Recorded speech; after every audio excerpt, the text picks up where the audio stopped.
I met Pamela on a Thursday night at one of those trivia bar nights my coworker had dragged me to.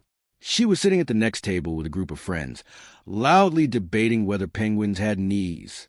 I leaned over and said, "They do. They're just hidden." She burst into laughter and called me a smartass. That was the first thing she ever said to me. 2 weeks later, we were officially dating. Pamela had this way of turning an ordinary Tuesday into something extraordinary. She was spontaneous, always planning last-minute getaways, brunches, and rooftop dinners. I, on the other hand, thrived on routine.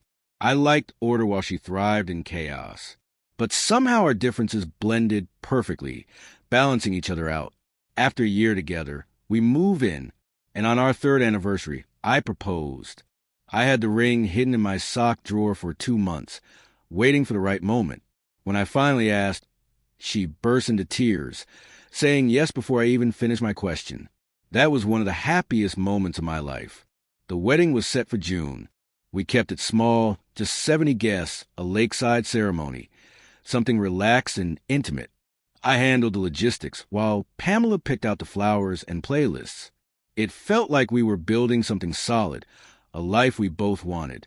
At least I thought so. Pamela's bachelorette weekend was organized by her best friend Nicole.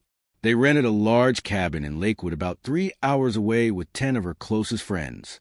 Nothing crazy, she promised, just wine, games, and gossip. She kissed me before leaving, her car packed with bags and friends, music blaring as they pulled away. I watched them disappear around the corner, the sound of their laughter echoing down the street. I didn't hear much from her that weekend. Just a couple of texts, a heart emoji, a group photo of the girls holding cocktails. It all seemed normal. Typical bachelorette fun. She returned that Sunday night, hugged me tightly in the kitchen, and whispered, "God, I miss your face." I believed her. The next day, I came home early from work. Pamela had already left to run some errands. That's when I saw the small black gift bag sitting on the dining table. No tag. I figured she'd left it by mistake. Out of habit, I opened it.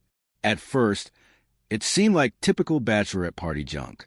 A plastic tiara, a pink sash with bride vibes only printed across it, a mini bottle of champagne.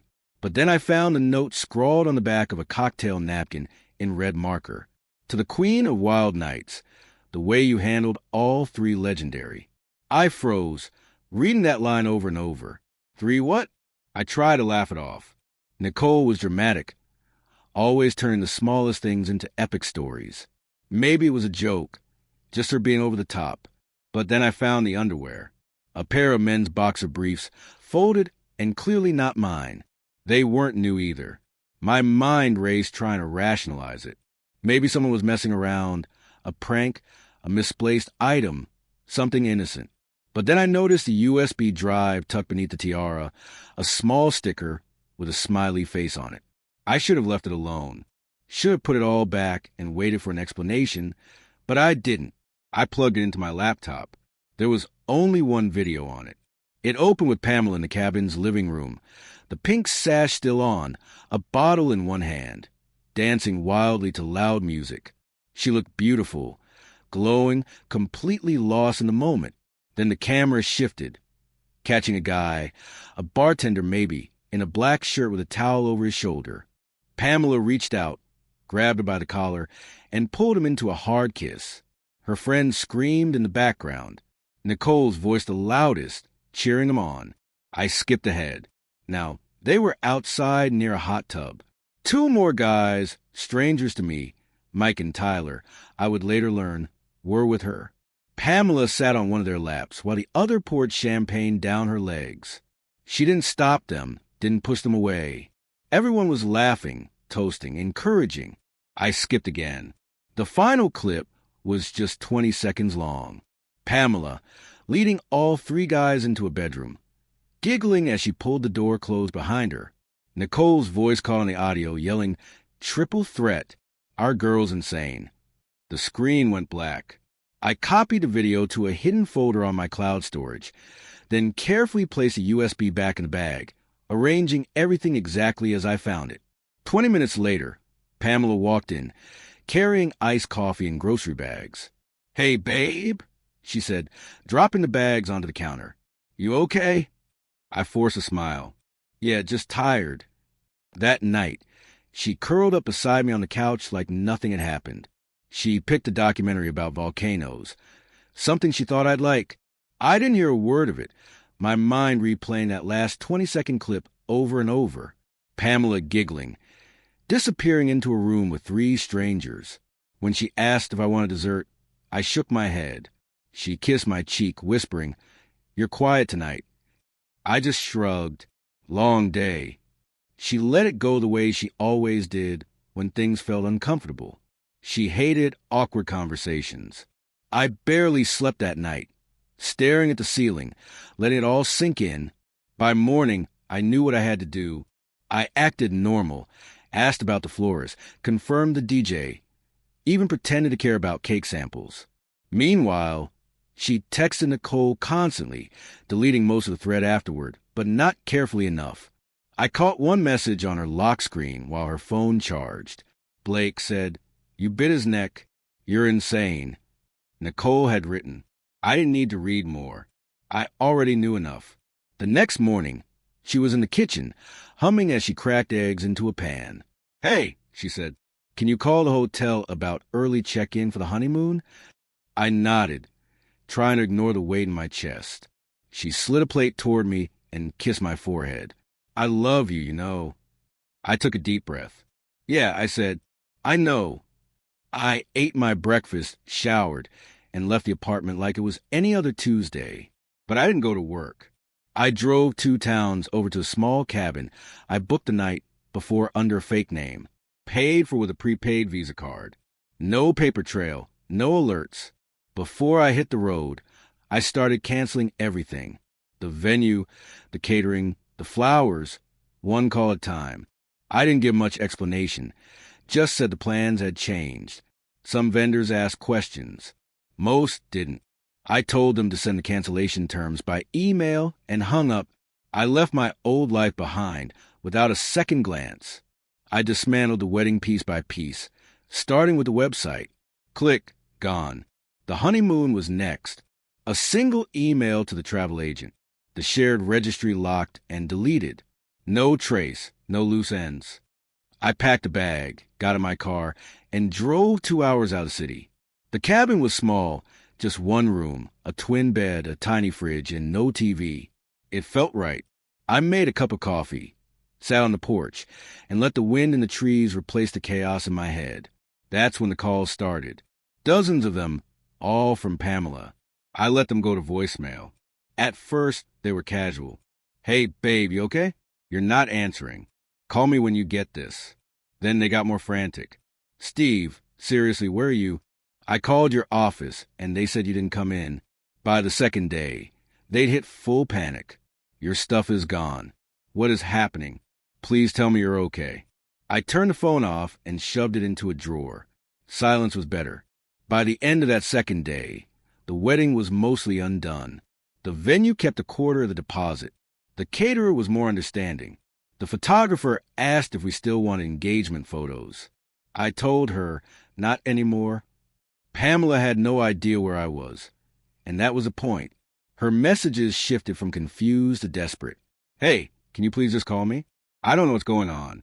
Can we talk? Please just tell me what's happening. You're scaring me." She still didn't know I had seen the video. Still thought this was salvageable. That afternoon, I sent 2 texts. One to her parents, one to mine. "The wedding is canceled. I'll explain later." Her mom tried to call immediately. I declined. Then Nicole started texting. "Steve, what the hell did you do? Pamela's freaking out." A few minutes later, another one. "You need to talk to her. You're seriously blowing this out of proportion." But I wasn't reacting. I was erasing. I transferred my savings into a separate account. Gave my landlord my notice. The lease was in my name anyway. I told them Pamela had 30 days to vacate. If she didn't, they could evict her. The apartment had always felt more hers than mine anyway. Throw pillows, fridge magnets, pastel notes scribbled with grocery lists. Now it was just a shelf full of lies I used to believe in. The final move was a pre-scheduled email. It hit her inbox at midnight. Subject for Pamela. Message. I saw the video. You were the three guys. You don't need to explain. It explained everything. I didn't leave because of what you did.